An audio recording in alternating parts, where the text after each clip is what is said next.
Lucas capítulo 1.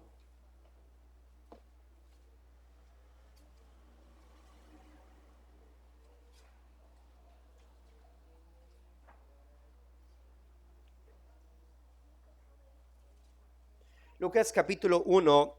Bueno, los pasajes que vamos a estar tratando el día de hoy son del versículo 46 al 55. Sin embargo, para recordar un poco el contexto de lo que veníamos hablando, vamos a leer desde el versículo 39. Pero reitero, los pasajes que vamos a estar estudiando el día de hoy son desde el 46 al 56. 46 al 56. Así que leamos desde el versículo 39.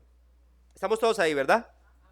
Dice la palabra: en aquellos días, levantándose María, fue deprisa a la montaña, a una ciudad de Judá, y entró en casa de Zacarías y saludó a Elizabeth. Y aconteció que cuando oyó Elizabeth la salutación de María, la criatura saltó en su vientre, y Elizabeth fue llena del Espíritu Santo, y exclamó a gran voz, y dijo: bendita tú entre las mujeres, y bendito el fruto de tu vientre. ¿Por qué se me concede esto a mí, que la madre de mi Señor venga a mí? Porque tan pronto como llegó la voz de tu salutación a mis oídos, la criatura saltó de alegría en mi vientre. Y bienaventurada la que creyó, porque se cumplirá lo que fue dicho de parte del Señor. Versículo 46. Entonces María dijo: engrandece mi alma al Señor, y mi espíritu se regocija en Dios mi Salvador, porque ha mirado la bajeza de su sierva. Pues sea que desde ahora me dirán bienaventurada todas las generaciones, porque me ha hecho grandes cosas el poderoso. Santo es su nombre, y su misericordia es de generación en generación a los que le temen. Hizo proezas con su brazo, esparció a los soberbios en el pensamiento de sus corazones, quitó de los tronos a los poderosos y exaltó a los humildes. A los hambrientos colmó de bienes, y a los ricos envió vacíos. Socorrió a Israel su siervo, acordándose de la misericordia de la cual habló a nuestros padres, para con Abraham y su descendencia para siempre. Y se quedó María con ella como 3 meses, después se volvió a su casa. Vamos a darle el título a este sermón, y es, como ya lo veníamos hablando, el Magnificat de María. Así se le conoce a este tramo de versículos del 46 al 56, el Magnificat de María.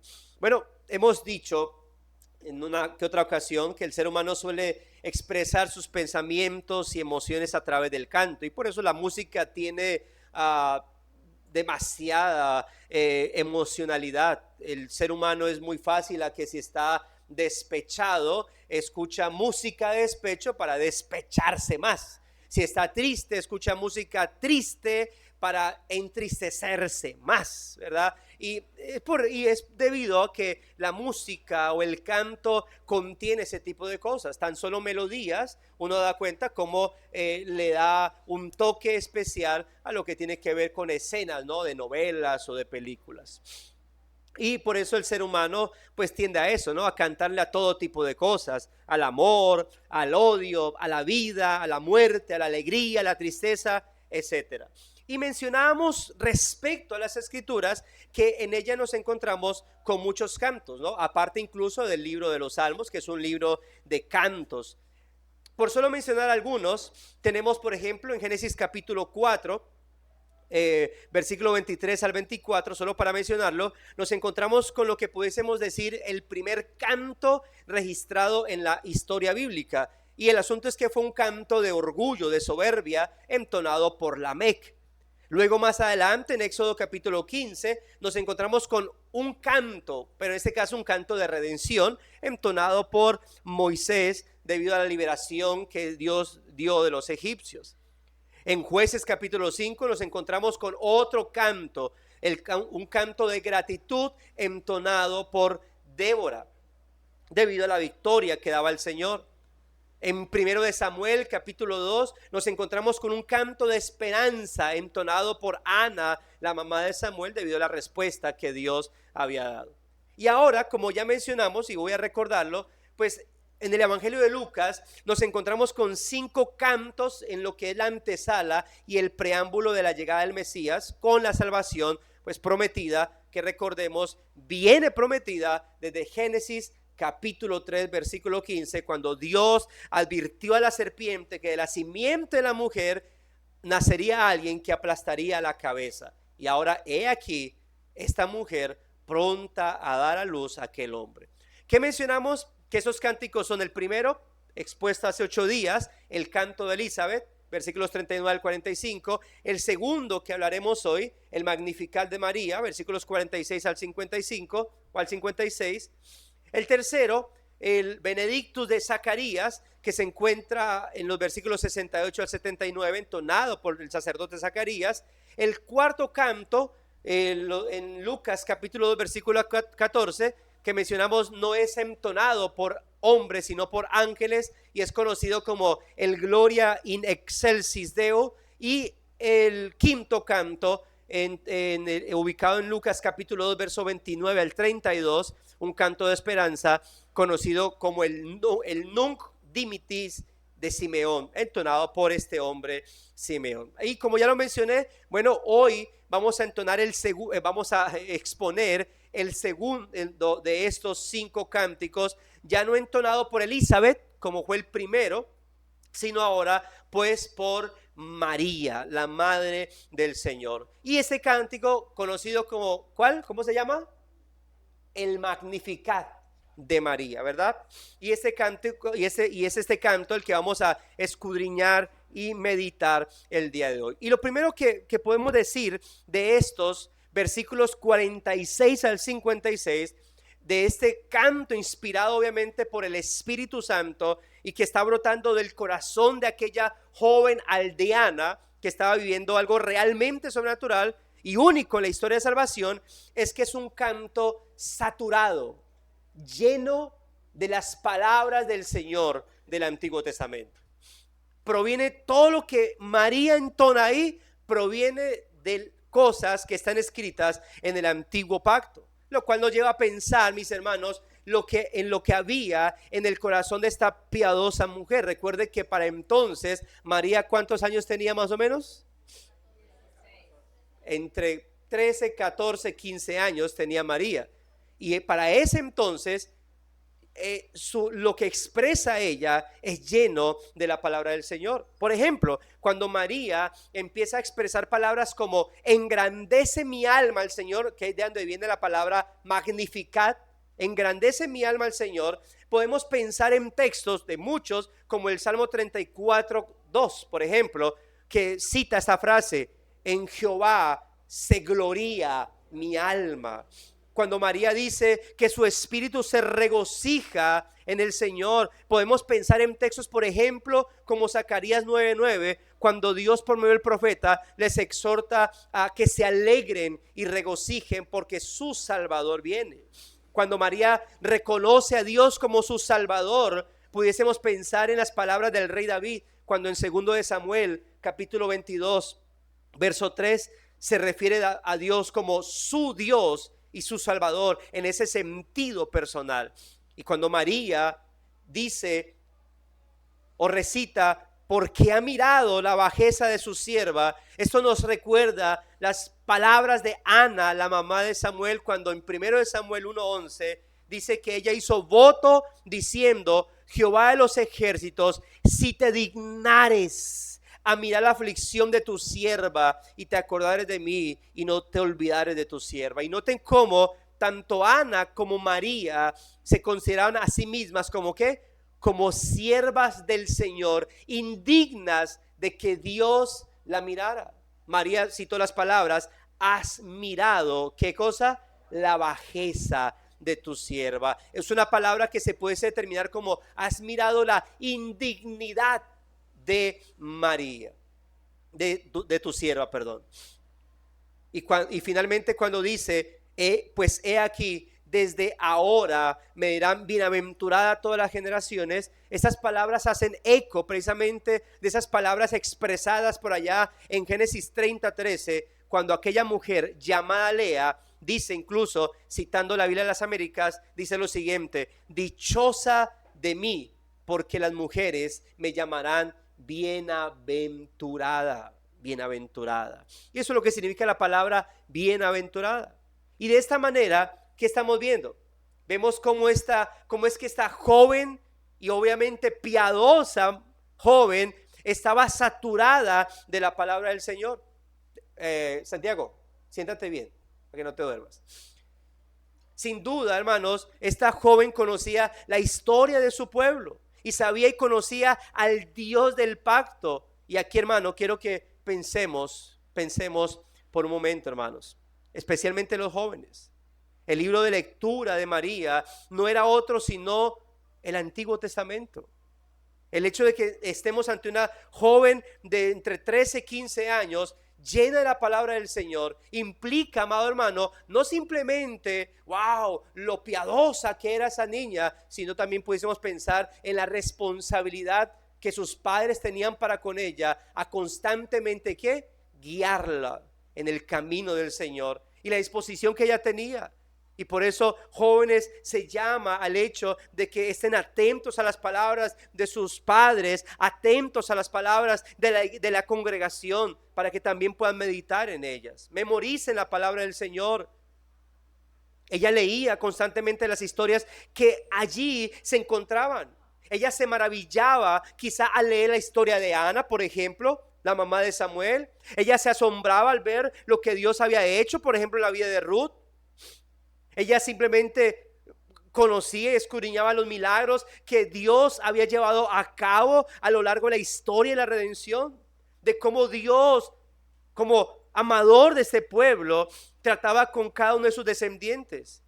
En otras palabras, María sin duda alguna era una jovencita que conocía la palabra del Señor por parte de sus padres, pero también por parte de sí misma. Esto obviamente nos lleva también a una aplicación general para todos, mis hermanos. El fundamento para la verdadera comunión con Dios es el conocimiento de Él por medio de su palabra. Cuando el pueblo de Israel empezó a olvidar la ley del Señor, entonces empezaron a hacer las cosas como no debían hacerse. Y ahí donde Oseas dice: mi pueblo fue destruido porque le faltó conocimiento. Olvidó la palabra del Señor, empezó a desechar la palabra del Señor en su corazón y empezaron a hacer lo que quería. Nabiú y Abiú sabían cómo se debían preparar el incienso. Ellos sabían por la escritura, por la ley, que si hacían otro tipo de incienso, ese incienso era extraño y Dios podía castigarlos. Y aún así prepararon un incienso extraño, ofrecieron fuego extraño y murieron. Ignoraron la palabra del Señor. Si el Espíritu Santo va a usar nuestras vidas, hermanos, es necesario que nosotros seamos saturados de las Sagradas Escrituras, no solamente con un conocimiento intelectual, sino también con un conocimiento de experiencia. Es decir, que eso que estudiamos, eso que tenemos en nuestra vida, que estamos recibiendo, podamos ponerlo en práctica. No pudiese preguntar: ¿qué tanta información guarda usted de cada culto de adoración pública? ¿Qué tanto medita usted durante el domingo que ya sale del culto? ¿Cuál es su afán por terminar el culto? ¿Qué es lo que hace en la tarde? ¿Qué es lo que hace durante la semana? Debiese ser algo, amados hermanos. Mira, conozco iglesias reformadas que unas el día lunes, otras el día martes, se reúnen para meditar en el sermón dominical, para hacer preguntas el sermón dominical. Pero es algo que nosotros debiésemos hacerlo a manera personal. Ahora, como he dicho en ocasiones, un grupo de hermanos pudiese venir acá y decir: hoy queremos reunirnos tales para hablar de este tema, y traemos preguntas y con mucho gusto atender. Pero a veces olvidamos, desde el momento que ya salimos de la iglesia, estamos con otros tipos de pensamientos. Amadas hermanas que sirven al Señor en su hogar, ministrando a sus hijos, a su esposo. Si has de ser poderosamente usada por Dios, necesitas ir a las Escrituras. Si has de ganar a tu esposo inconverso por tu solo testimonio, debes conocer las Escrituras, pasar tiempo en comunión con el Señor. Hermanas casadas con esposos creyentes, debes cumplir correctamente tu rol, y para saber qué es lo que tienes que hacer, debes conocer la palabra del Señor. Esposo, debes cumplir correctamente tu rol. Padres deben cumplir correctamente su rol delante del Señor, y para hacerlo deben conocer las palabras de Dios.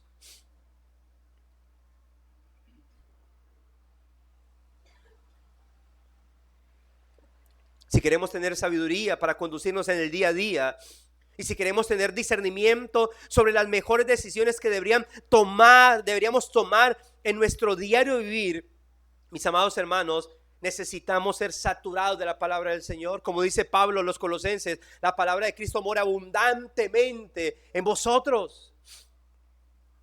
Recuerde que de la abundancia del corazón habla la boca. De la abundancia del corazón piensa la mente, mis amados hermanos. El cristianismo no consiste en buscar a Dios por una especie de ósmosis, como si me pudiese colocar la Biblia en mi cabeza y ya automáticamente va a pasar el pensamiento o el versículo bíblico. Hermanos, Dios se ha complacido en darse a conocer por medio de su palabra. Por lo tanto, si queremos ser usados realmente por el Espíritu del Señor, debemos conocer la santa palabra del Señor. Por ello reitero, amados hermanos, esposos, esposas, padres, hijos, hermanos y hermanas solteros, conozcan las Escrituras, léanlas, medítenlas, memorícenlas, vívanlas. Esto, mis hermanos, debe exhortarnos a ser diligentes nuevamente si es que hemos caído en negligencia bíblica, espiritual. Si es que hemos caído en la negligencia, en el sumergir nuestras propias vidas y familias en el conocimiento constante, continuo y diario de la palabra de Dios. Hermanos, varones, no podemos perder la batalla del devocional familiar. Hermanas, cabezas de hogar, no pueden perder la batalla en el devocional familiar. No podemos esperar que el Señor obre salvación en medio de nosotros, en nuestros hijos, en nuestros hogares, si no estamos confrontándolos constantemente con la palabra del Señor. Si no estamos orando por ellos, si no estamos recordándoles, aun cuando no lo deseen, las palabras del Señor. Por ello, qué importante es que realmente seamos diligentes, hermanos, en hacer uso del llamado que Dios nos ha dado y ser responsables con ese llamado, y todos los días tomar a nuestras familias y sumergirlos en la santa palabra de nuestro precioso Dios. Que el Señor nos ayude, hermanos, a retomar esa batalla y a no perderla en nuestro diario vivir. Quiera el Señor, hermanos, una vez más exhortarles, si quizá hemos estado siendo negligentes en nuestro diario deber, y que el Señor nos despierte una vez más y que nos arrepintamos si hemos renunciado a este deber, y que estemos dispuestos a retomar nuestro tiempo de adoración personal en familia.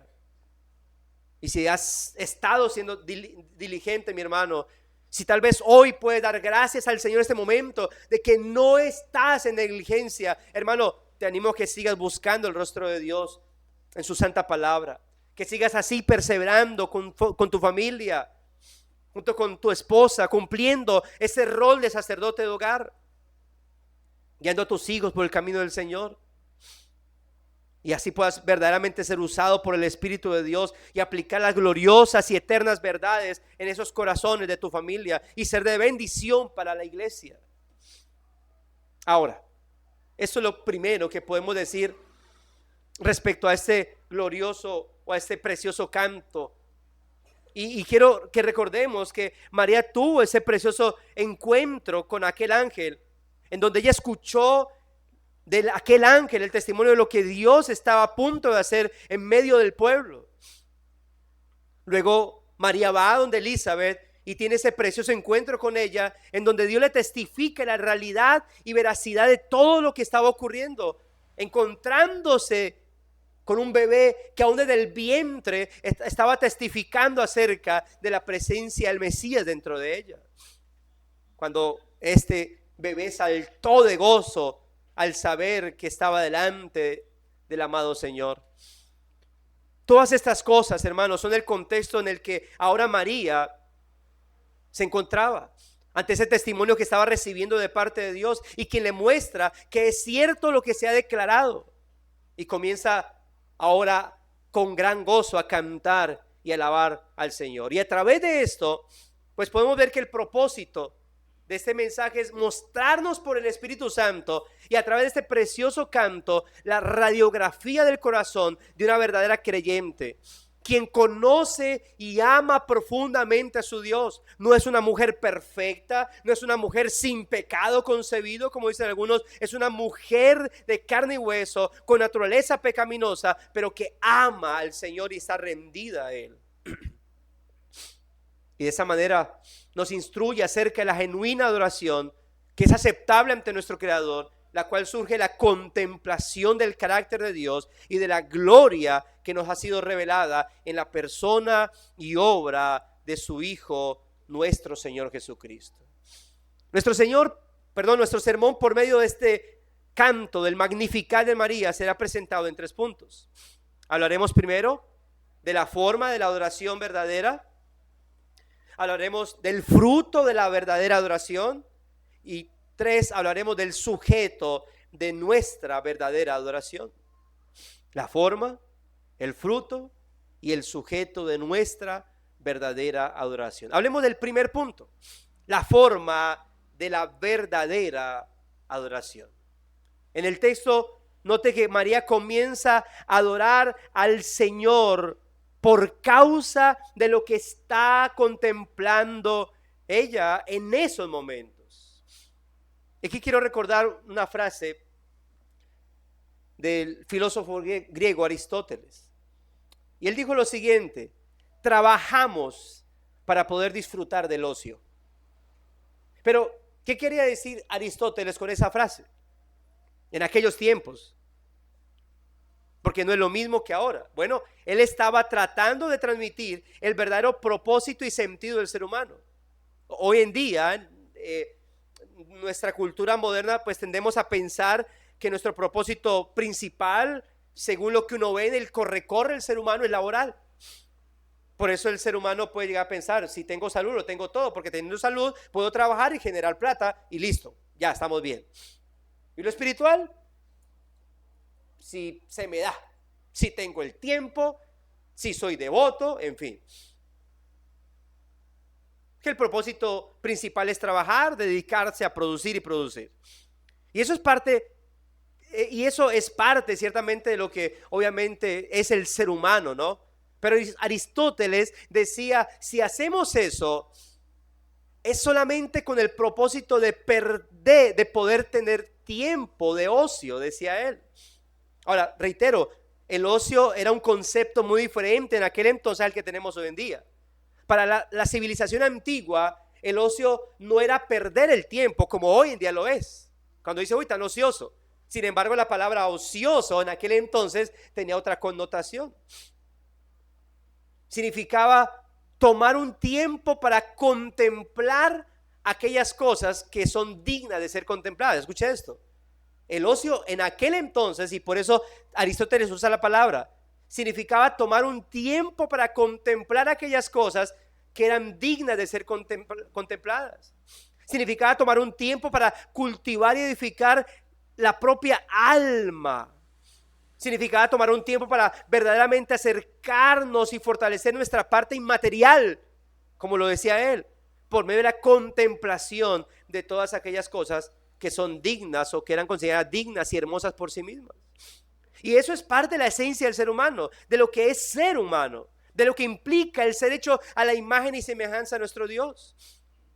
Hermanos, nosotros somos distintos al resto de las criaturas porque recordemos una de las primeras preguntas de muchos de los catecismos, como en este caso el catecismo de Westminster, el catecismo menor o el catecismo de Heidelberg. La primera pregunta era esta: ¿cuál es el fin principal del hombre?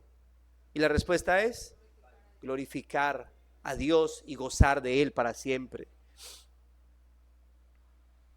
Pero el único problema con los filósofos antiguos es que ellos eran incapaces de contemplar verdaderamente a aquel que es la fuente de todas las cosas bellas. El ocio era con el propósito de decir, hey, relaja tu mente. Deja de perderla tanto en lo laboral y siéntate por un momento. Saca tiempo para contemplar lo especial. Pero ellos jamás iban a poder contemplar lo que verdaderamente era digno de ser contemplado y que produciría vida espiritual en ellos. Ellos eran incapaces de contemplar, y no solamente los filósofos, el ser humano por su naturaleza es incapaz de contemplar verdaderamente aquel que es la fuente de todas las cosas bellas que ellos contemplaban, porque aunque son naturalmente ciegos para conocer a Dios, el ser humano tiene la capacidad de poder apreciar la grandeza de Dios. Recuerden lo que dice el Salmo 19, que los cielos cuentan la gloria de Dios y el firmamento anuncia la obra de sus manos. La grandeza de nuestro Dios se refleja aún a través de todo lo que nos rodea, a pesar del estado caído en que nos encontramos. Y nosotros como cristianos tenemos el gran privilegio de ir un paso más allá en este ejercicio de contemplación. Podemos ir más allá de simplemente quedarnos contemplando los cielos y las maravillas de la naturaleza. Cosas que en sí obviamente son bellas, pero que podemos ir más allá, contemplar el creador de todas las cosas. Contemplar el Señor de todo lo creado. Porque el gran Dios, hermanos, y creador de todo, se ha dado a conocer y lo ha hecho por medio de su Espíritu y su preciosa palabra. Así que en primera instancia lo que podemos ver aquí es que la forma en la que verdaderamente somos llamados a adorar a nuestro Dios es haciéndolo como lo hizo María, que fue por medio de contemplar la gloria de este Dios, pero haciéndolo en espíritu y en verdad. María no solamente se quedó en contemplar lo que Él había hecho en ella. María trascendió a contemplar lo que Dios era en sí. Para poder contemplar genuinamente a nuestro Creador, mis hermanos, es necesario haber pasado de muerte a vida. Es necesario haber experimentado la sobrenatural obra del Espíritu Santo en nuestros corazones, la regeneración. Y es ahí, y es solo entonces que estaremos en la correcta disposición de adorar a aquel que es digno de ser adorado y hacerlo en espíritu y en verdad. En el versículo 46 de nuestro pasaje, ella dice, engrandece mi alma al Señor. Y en el versículo 47 dice, mi espíritu se regocija en Dios, mi Salvador. ¿Qué está transmitiendo este texto a través de estas palabras? Bueno, algunos utilizan ese texto para decir, bueno, esto es, aquí se indica que el ser humano tiene alma y espíritu. Y se enfocan solamente en eso. Pero permítame decirle que lo que recita María es de manera poética, ¿no? Es lo que se conoce como la poesía hebrea.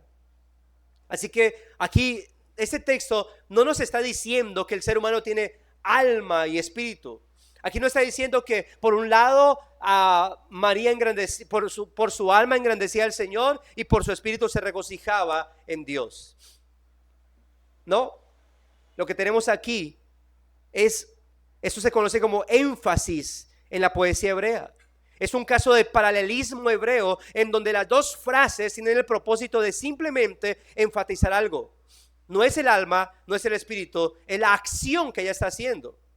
Engrandecer al Señor, regocijarse en Dios su Salvador. Ahora, ¿qué debemos entender con esas palabras? Que la verdadera adoración es una que se hace con todo nuestro ser. La adoración, el Magnificat de María no era simplemente de dientes para afuera. El Magnificat de María, ¿de dónde provenía? De lo más interno de ella. La adoración a Dios provenía, el regocijo en Dios provenía de todo su ser. Miren, hermanos, es lamentable que en este momento creyentes no estén aquí adorando al Señor con sus oraciones, cánticos, con su oído inclinado a la palabra del Señor simplemente por participar de asuntos meramente terrenales y preferir lo uno en lugar de lo espiritual y simplemente creer que está bien, que no pasa nada.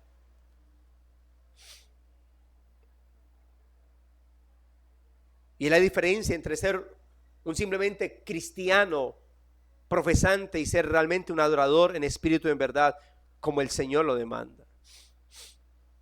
Queremos entender entonces con estas palabras que la verdadera adoración es una que se hace con todo el ser. No es una adoración de labios, es una adoración que brota de lo profundo de nuestro ser.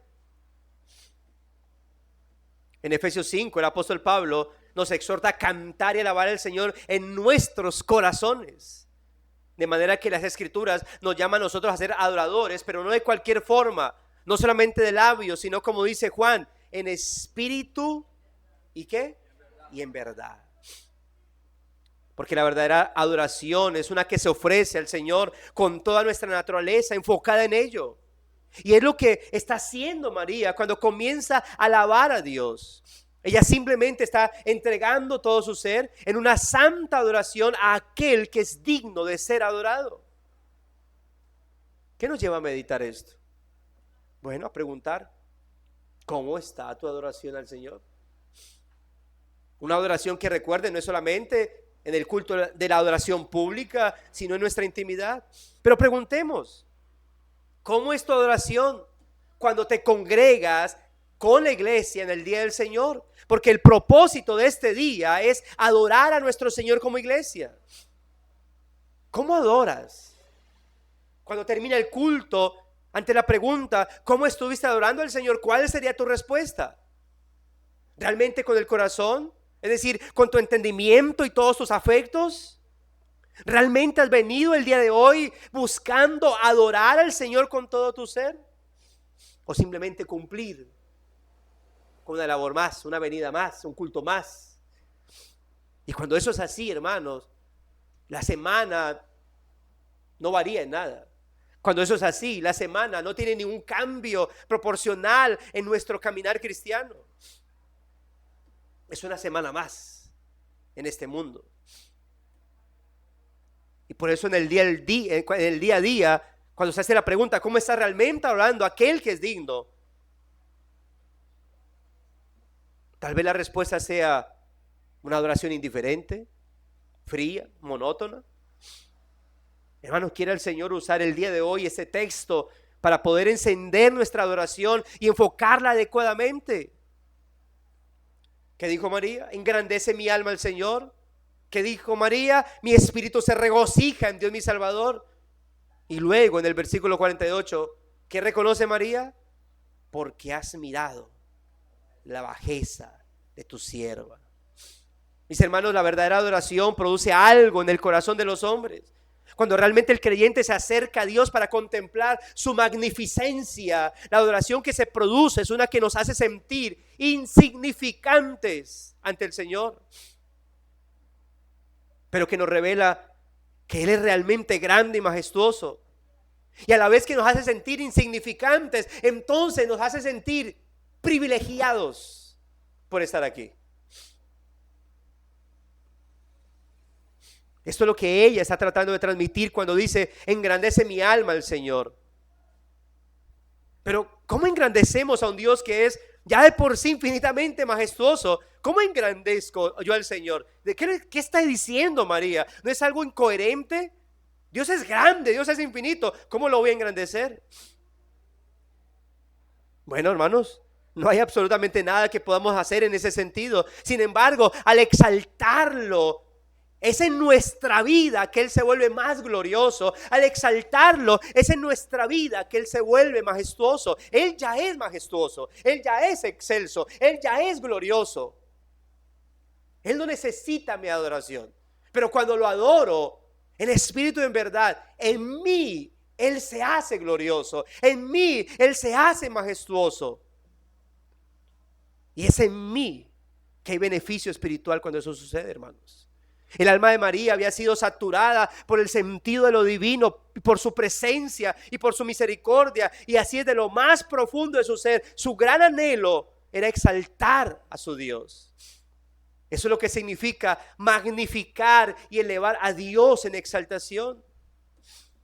Y ese es el santo ejercicio al que deberíamos dedicarnos todos los que decimos ser cristianos. Y permítame cito las palabras de Spurgeon al respecto.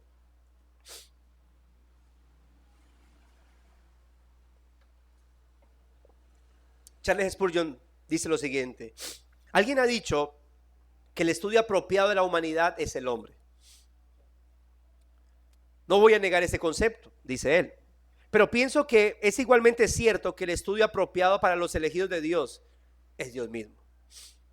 El estudio apropiado para el cristiano es la deidad, la ciencia más elevada, la especulación más encumbrada, la filosofía más vigorosa que puedan jamás ocupar la atención de un hijo de Dios. Es el nombre, la naturaleza, la persona, la obra, los hechos y la existencia de ese gran Dios a quien llama Padre. En la contemplación de la divinidad hay algo extraordinariamente beneficioso para la mente.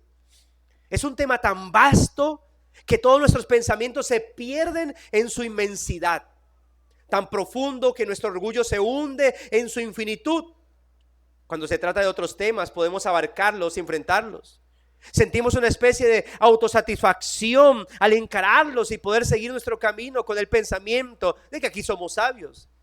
Pero cuando damos con esta ciencia por excelencia y descubrimos que nuestra plomada no puede sondear su profundidad, que nuestro ojo de águila no puede percibir su altura, anchura, nos alejamos con el pensamiento de que el hombre vano quisiera ser sabio, pero no es más que un pollino salvaje. Y con la solemne exclamación de que soy de ayer y nada sé. Ningún tema de contemplación tenderá a humillar a la mente en mayor medida que los pensamientos de Dios. Ante el conocimiento del Señor, soy de ayer, nada sé. Y esto nos lleva al segundo punto: el fruto de la verdadera adoración. El fruto de la verdadera adoración. María estaba contemplando a este Dios y el fruto de esta contemplación la llevó a mirarlo como grande. El fruto de esta contemplación la llevó a regocijarse en Él. La llevó a sentirse insignificante delante de Él. Cuando verdaderamente, hermanos, nos acercamos a contemplar a aquel que es el sumo bien, esto es lo que genuinamente debe ocurrir en nuestros corazones: engrandecer al Señor, gozarme del Señor, sentirme insignificante ante su grandeza. Mis hermanos, si hoy hemos venido a adorar a nuestro Dios, contemplemos su majestad revelada por medio de su palabra. Y seamos conscientes de la majestad, de la grandeza, de lo sublime que es nuestro Dios. Seamos conscientes del privilegio que se nos concede al poder acercarnos a Él, de nuestra insignificancia delante de su presencia. Hermano, yo espero que así como me pasa a mí ante la intimidad con el Señor, donde mi cuerpo me incomoda en ocasiones, el no poder adorarlo perfectamente, yo digo, veo a los hermanos durmiendo, digo, yo espero que los hermanos también se sientan mal. Yo espero que los hermanos también se sientan incómodos con su cuerpo por no adorar al Señor de manera correcta. Yo espero que ellos no se sientan tranquilos como si nada hubiera pasado. Yo espero que en vez de renegar por el calor y por la predicación, más bien digan, este cuerpo, ¿hasta cuándo? ¿Hasta cuándo voy a poder adorar al Señor de manera correcta?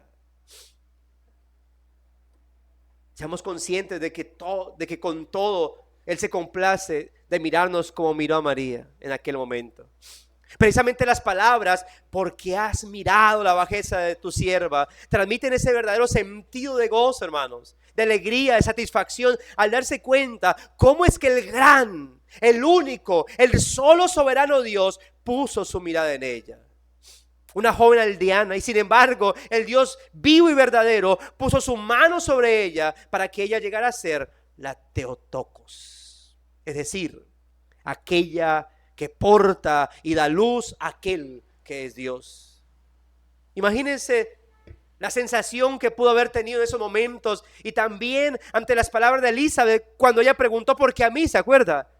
Y María seguramente se apropió de esas palabras para preguntarse, ¿por qué a mí? Si tu sierva es tan baja ante tu grandeza, ¿por qué a mí? ¿Cómo es que este Dios tan inmenso se ha dignado inclinar su mirada hacia esta sierva? La genuina adoración, hermanos, entonces, es una que se hace en espíritu y en verdad con todo nuestro ser. Y es una que va a producir en nosotros un sentido de nuestra insignificancia, pero a la vez de nuestra exaltación a aquel majestuoso Dios.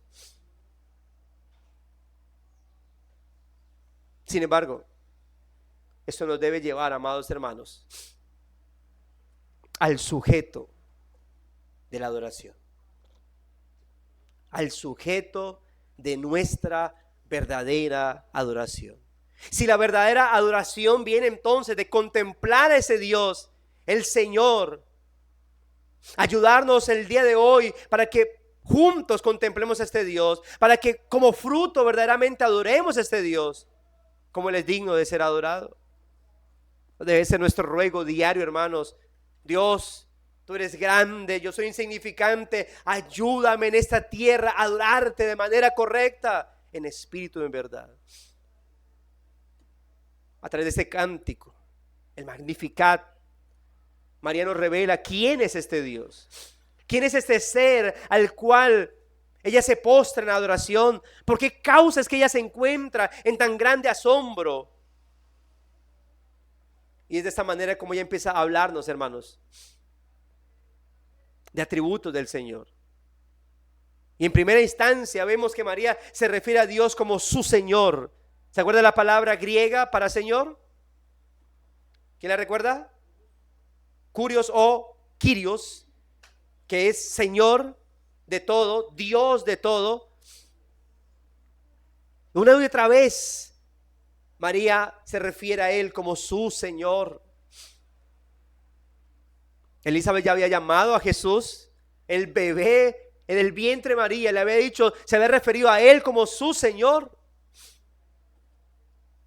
Y ahora María lo llama también el Kyrios, el Señor de todo.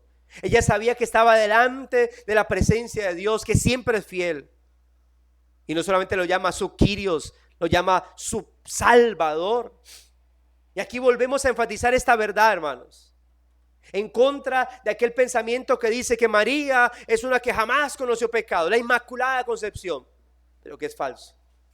Porque ciertamente ella reconoce a Dios como su Salvador personal. Ese término, mi Salvador, implica algo personal. Y solamente aquellos que saben que tenemos una naturaleza pecaminosa, reconocemos nuestra necesidad de este único Salvador. Pero más allá de esas cosas, hay algo importante que ella revela acerca de este Dios. Y noten cómo en el Magnificat María dice que Dios, versículo 49 y comienzo del 50, ¿qué dice? Porque me ha hecho grandes cosas. ¿Quién? El poderoso. ¿Qué más dice? Santo es su nombre y su misericordia es.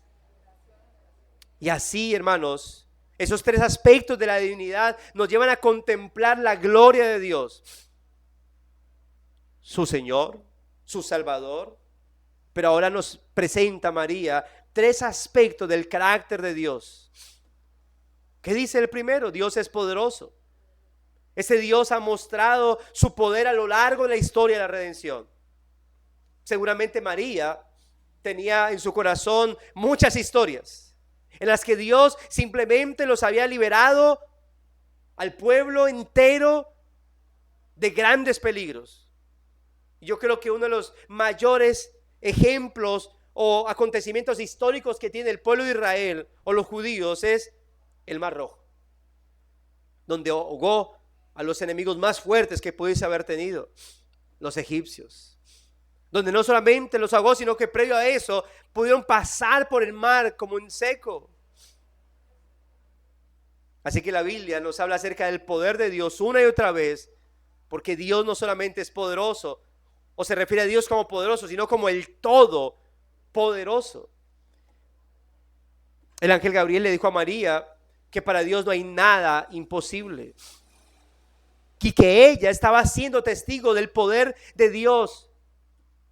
Ese Dios que había actuado a través de la historia de manera poderosa, que había dejado descubierto su brazo fuerte, ahora lo estaba haciendo para con ella. Lo había hecho para con su familiar Elizabeth, la anciana y estéril, pero embarazada. Ella misma, virgen, sin esposo, embarazada. Todas estas cosas le hablaban ahí y testificaban acerca del poder de Dios. De aquel Dios que lo puede absolutamente todo. Un Dios para quien no hay nada, absolutamente nada imposible. Ahora, hay quienes dicen que Dios no puede hacer cualquier cosa, que hay cosas que Dios no es capaz de hacer. Y eso es cierto. Hay cosas que Dios no puede hacer. Mentir. Dios no puede negarse a sí mismo. Dios no puede dejar de ser Dios. Y el asunto es que ante esto algunos escépticos, paganos, necios argumentan entonces que Dios entonces no es todopoderoso, porque hay cosas que Él no puede hacer. Sin embargo, aunque es cierto que hay cosas que Él no puede hacer como estas, Él no deja de ser todopoderoso. Si realmente Dios es omnipotente, el pecado y la perversidad entonces no pueden ejercer poder alguno sobre Él. Si Él pudiera hacer lo que es contrario a su santa voluntad, entonces no sería omnipotente, porque sería dominado ya de por sí por un pecado que hay dentro de Él. Pero el Dios de las Sagradas Escrituras es omnipotente y puede hacer absolutamente todas las cosas que son conforme a su perfecta, santa y pura voluntad. Y aquí, hermanos, la verdadera potencia de Dios, y aquí nuestra verdadera y propia impotencia, porque dentro de nosotros no hay uno solo que sea capaz en nuestras propias fuerzas de no hacer mal, de dejar por sí mismo totalmente el pecado. No hay ninguno que pueda determinarse a no volver a pecar y que así suceda. Pero nuestro Dios poderoso es así. Y María lo está contemplando. Y ese es el mismo que usted y yo deberíamos contemplar cada día, amados hermanos. Porque no se puede ser cristiano, no se puede ser hijo de Dios y no apreciar su omnipotencia, porque por ella estamos aquí delante de Él. Pero este Dios no es, este Dios verdaderamente, Dios verdadero, no es solamente poderoso. ¿Qué dice María? Es santo. Hay dos cosas que podemos decir respecto a la santidad de Dios. Lo primero es que cuando se dice que Dios es santo, pudiésemos estar hablando de su trascendencia. Una de las razones por las cuales Dios está por encima de todas las cosas y de sus criaturas es por su santidad. Estamos hablando de que Él es aparte de toda la creación. Él es distinto de cualquiera de sus criaturas. No hay absolutamente nadie como Él. Y eso es lo que significa que Él es santo, que Él es trascendente, que Él está por encima de la vasta creación. Isaías capítulo 40, versículo 2 al 16, habla incluso de esta santidad. Isaías 40, 12 al 16.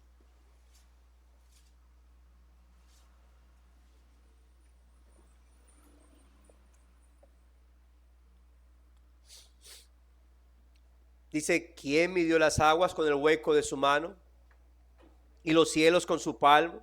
Con 3 dedos juntó el polvo de la tierra y pesó los montes con balanza y con pesa los collados.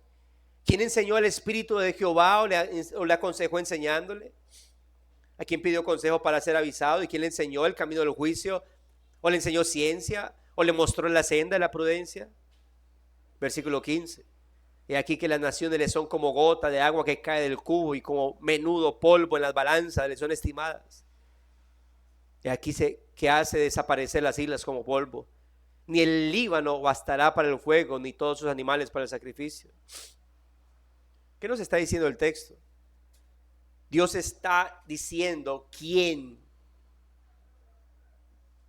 se puede comparar conmigo.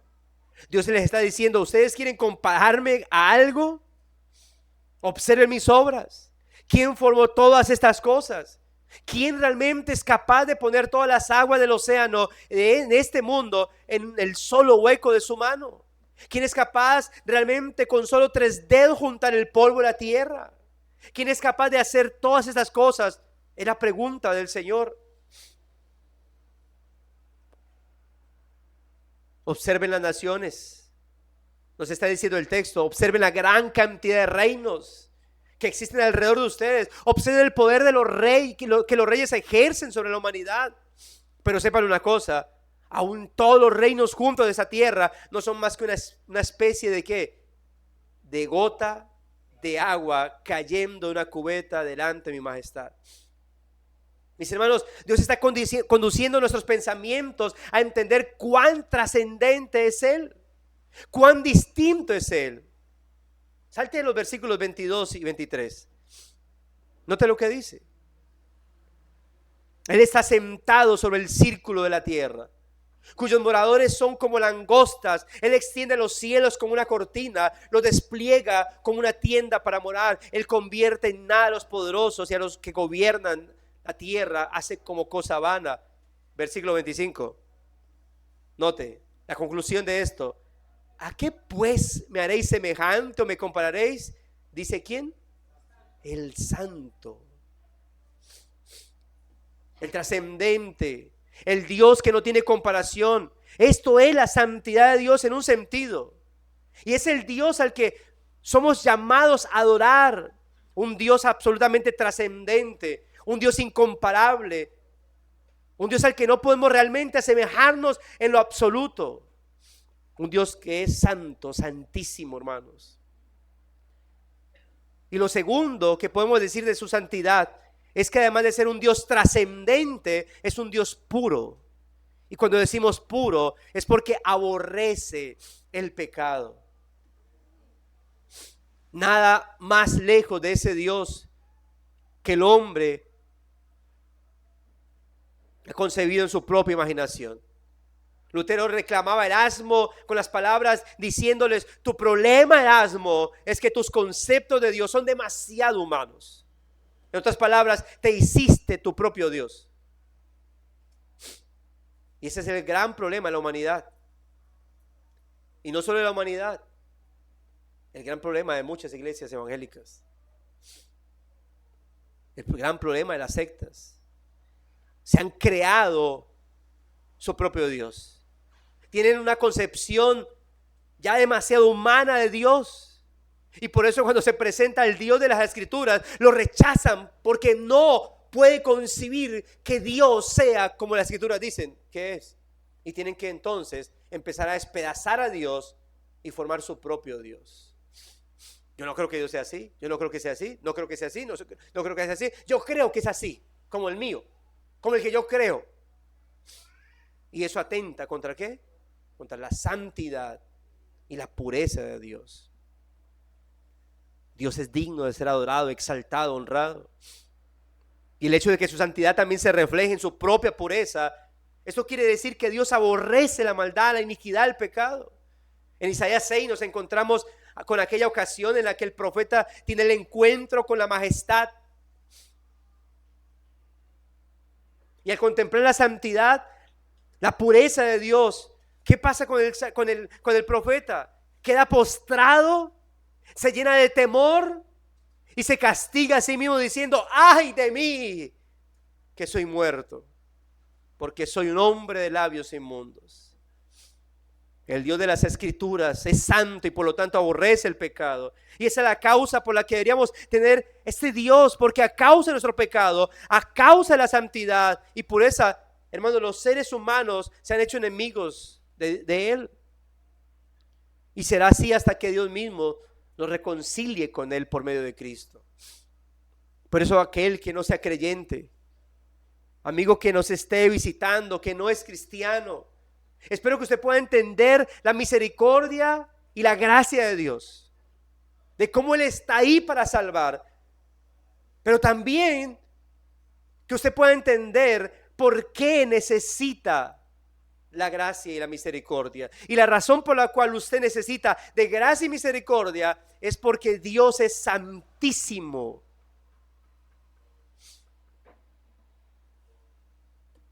Y si no hay gracia y misericordia sobre usted, la santidad de Dios traerá ira y justicia sobre su vida. Pero es lamentable y vergonzoso ante Dios como el ser humano busca cada día minimizar ese pecado.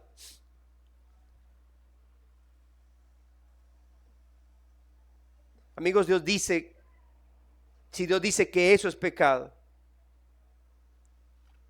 entonces es algo que Dios aborrece. Y usted debe preguntarse, joven, jovencita o no creyente, ¿cuál es la condición de su alma hoy? ¿Cuál es la situación delante del Dios Santísimo? Y quiera Dios que usted esté haciéndose esa pregunta. Porque el pecado es grave.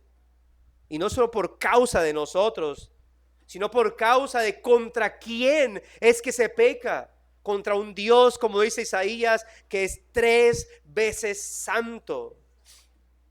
Si usted quiere entender la gravedad del pecado, entonces debe contemplar la santidad de este Dios. Cuán abominable es el pecado para Dios. Que el castigo determinado por causa del pecado no es otra cosa sino la muerte y el castigo eterno.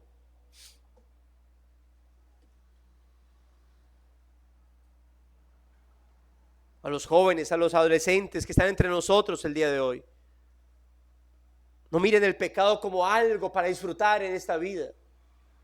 No miren el pecado como lo cual es chévere, como dicen la juventud. Algo para disfrutar, algo para ser más joven, algo para ser aceptado. Porque el pecado es sumamente gravísimo.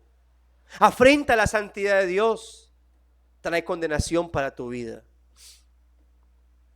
Y cuán terrible pensamiento debería venir a nuestras mentes en esos instantes al saber que si Él es santo y poderoso y está dispuesto a castigar todo pecado, entonces su justa y santa ira han de ser terribles. Pero podemos decir que María en este precioso canto dignifica la gloria de Dios y engrandece a Dios, no solo porque Él es poderoso y santo, sino porque estos dos aspectos de su ser van unidos a lo que ella también mencionó. Dios es poderoso, Dios es santo, pero Dios es ¿qué? Misericordioso. Misericordioso. Este Dios no solo es poderoso y santo, Él es misericordioso. Dios en su santidad pudiese simplemente determinar destruir a los pecadores y Él sería glorificado en ello. Pero Dios es misericordioso. Y debido a que es misericordioso, es que hubo un calvario, hermanos. Hubo una cruz. Hubo un lugar de sacrificio. Y por eso es que hay una esperanza y una esperanza de salvación. Mis hermanos, debido a que Dios es misericordioso, mis amigos, debido a que Dios es misericordioso, es que todos los que estamos aquí congregados podemos acercarnos ante Él y poder recibir de su misericordia. Por ello algunos hemos creído. Por ello ninguno hemos sido consumidos, hermanos. Porque por la misericordia de Dios es que no hemos sido consumidos por causa de nuestros pecados. Mi amigo no creyente, por la misericordia de Dios, por la bondad de Dios, tú no has sido consumido por tus pecados. Observen lo que dice María en su canto, en los versículos 50 al 55 de Lucas 1.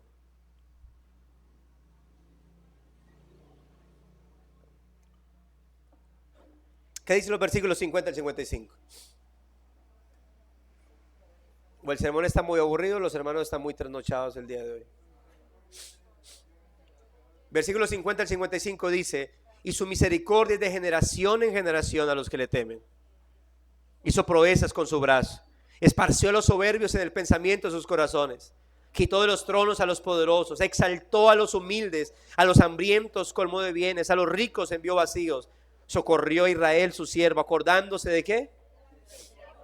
De la misericordia, de la cual habló a nuestros padres, para con Abraham y su descendencia para siempre. Este Dios, amados hermanos, fue consciente de nuestra culpa y con todo proporcionó una expiación.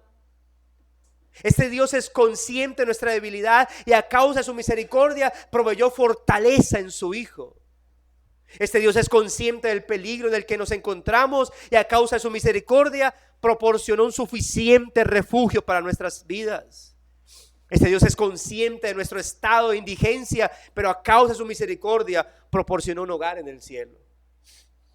Este Dios es consciente de nuestra muerte espiritual y nos dio vida y vida en abundancia. Y es lo que hay para todo aquel que quiera acercarse a Él.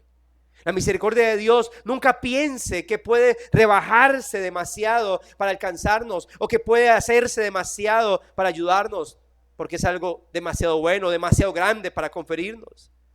La misericordia de Dios, mis hermanos, mis amigos, se personificó en la persona de su amado Hijo Jesús. Mis hermanos, María cantaba la misericordia de Dios porque era consciente de que esa misericordia estaba tomando una persona en su propio vientre, en Jesús. Por eso podemos encontrar de una manera plena la misericordia del Señor. En Jesús, quien lloró por causa de nosotros, los pecadores. Jesús, quien extendió su mano para ayudarlos a los pecadores. Jesús, quien derramó su sangre para salvarnos a nosotros, pecadores. Por eso, mis hermanos, la misericordia es uno de los atributos más preciados de nuestro Dios. Y la Biblia dice incluso que Él se deleita en la misericordia. Y es curioso porque si bien es cierto que Él puede deleitarse en ira y juicio, la Biblia no dice que Él se deleita en su ira, en su juicio, en su poder, pero sí dice que se deleita en su misericordia y se deleita para mostrarla para con su pueblo escogido.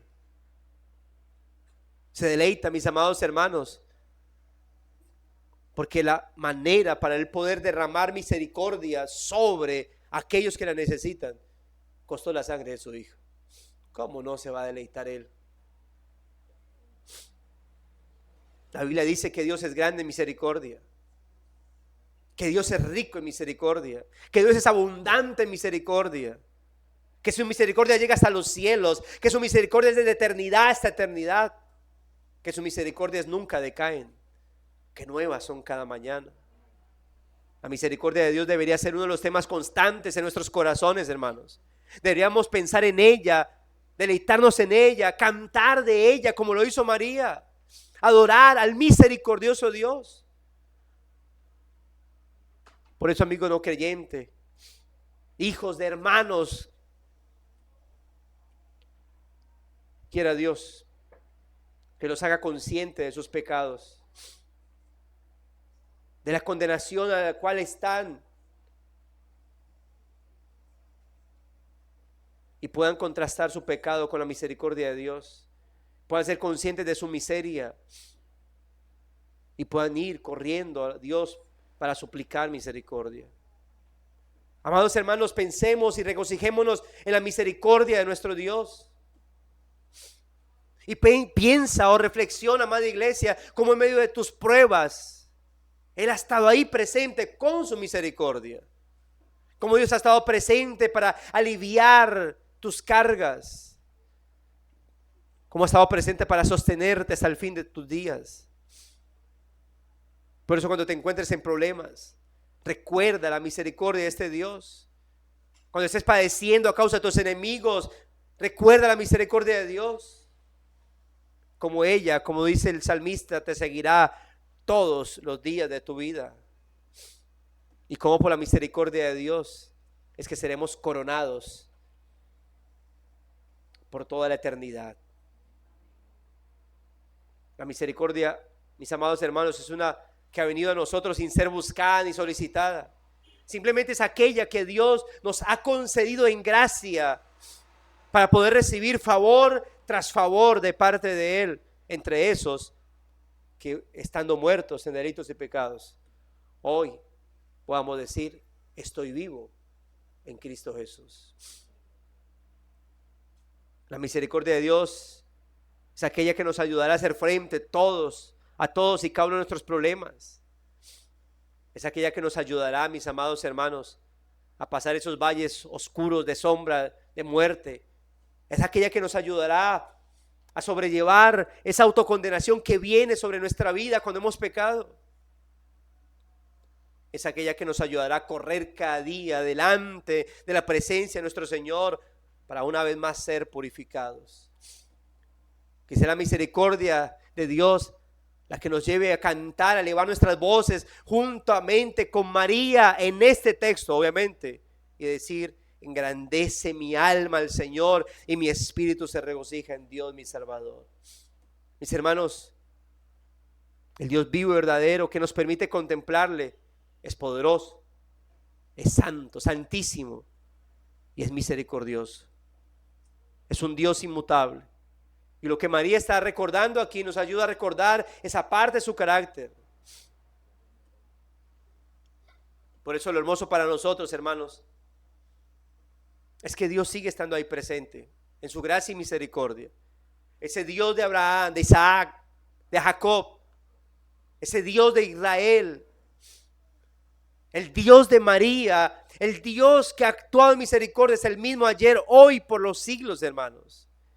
Sigue siendo todopoderoso, sigue siendo santísimo, sigue siendo misericordiosísimo, hermanos. Y esa salvación y esta misericordia no está en otra persona, no está en ningún otro lugar, sino solo y únicamente en Cristo Jesús nuestro Señor. Como nuestro sacerdote, como nuestro profeta, como nuestro rey. Es en Cristo Jesús en quien podemos contemplar la suma de todos y cada uno de esos atributos, o por ejemplo, los que nos está mencionando María. Postrarnos en alabanza y en adoración. Por eso, amado hermano, si realmente tú has llegado a amar a Dios, eres llamado entonces a adorarle en espíritu y en verdad. Agustín de Hipona dijo, solo aquel que verdaderamente ama es aquel que verdaderamente canta. Y esto lo dijo en un contexto de un comentario, obviamente de uno de los salmos, haciendo referencia que solamente los que realmente aman a Dios cantan y alaban a este Dios como Él demanda que sea alabado. Porque eso hacían los salmistas. Amaban al Señor y demostraban su amor a través de ello. Bueno, que podamos nosotros cantar al Señor, pero haciendo referencia a la expresión que debemos tener de adoración ante nuestro Dios. Y amigo, una vez más, que estás entre nosotros, no creyente, aun si son hijos de hermanos, aun cuando hasta el día de hoy has mostrado aborrecimiento hacia este Dios por causa de tu pecado, aun cuando has menospreciado a Dios, así no lo has dicho con tus labios, mas sí con tus acciones, estás vivo. Y eso implica que su misericordia está vigente. Porque mientras hay vida, hay esperanza para los corazones necesitados. Y Él te llama a acudir a Él para aliviarte de tus miserias, para aliviarte, para resucitarte de la muerte de tu pecado, por causa de tu pecado, y poner en tu corazón y en tus labios un cántico nuevo de esperanza, de alabanza, de adoración, de gratitud, de gozo. Que eso haya en nuestra vida, amados hermanos, porque indudablemente este canto es un canto de genuina adoración que debe estar en los labios de la iglesia, en el corazón de la iglesia. Amados hermanos, alabemos a nuestro trino Dios, pero hagámoslo en espíritu y en verdad, con gozo, con humildad, contemplando su magnificencia, hermanos, porque el Magnificat de María es el Magnificat de la iglesia de Cristo. Oremos a nuestro Señor.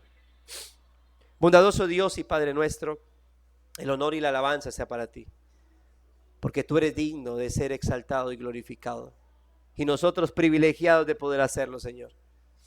Porque ¿quién somos nosotros, hijos de hombre, indignos, para adorarte y exaltarte, Señor? ¿Quién somos nosotros para colocar en nuestros labios pecaminosos tus atributos?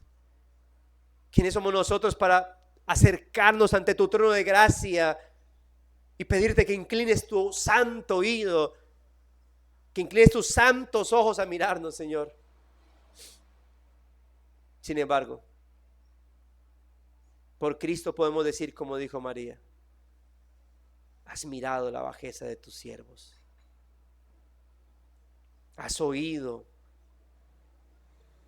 nuestras imperfectas oraciones, has recibido nuestros imperfectos cantos y exaltaciones. Y te pedimos, Dios, nos ayudes, guíanos, dirígenos, para que te podamos engrandecer cada día, exaltar cada día, de tal manera que eso conlleve beneficio en nuestro ser, Señor. Muchas gracias te damos, bendito Dios. Todo el honor, toda la gloria sea para ti, oh Dios. Haz de esta iglesia, de esta comunidad cristiana, de esta comunidad bautista reformada llamada Sublime Gracia, Señor, una iglesia que te adora en espíritu y en verdad, Señor. No solamente en el culto de adoración pública, sino en su diario vivir, en cada una de sus áreas, con toda la familia, Señor. Gracias te damos, oh Dios. Lleva en paz y en bendición a mis hermanos, a sus hogares, o más bien, Señor, bendecimos de antemano los alimentos que ahorita vamos a participar fraternalmente, Señor. Gracias por las manos que lo han preparado, por los hermanos que han dado de más para bendecir a otros, por los que se van a quedar, por los que van a compartir, Señor. Gracias. Muchas gracias por ese tiempo, Dios, que ruego, Señor, aparte de alimentación física, pues sea también, oh Dios de la gloria, de enriquecimiento espiritual, de edificación los unos con los otros, Señor. Gracias te damos en el nombre de Jesús. Amén y amén. Mis amados hermanos, bueno, en instantes vamos a tener nuestro tiempo de almuerzo fraternal.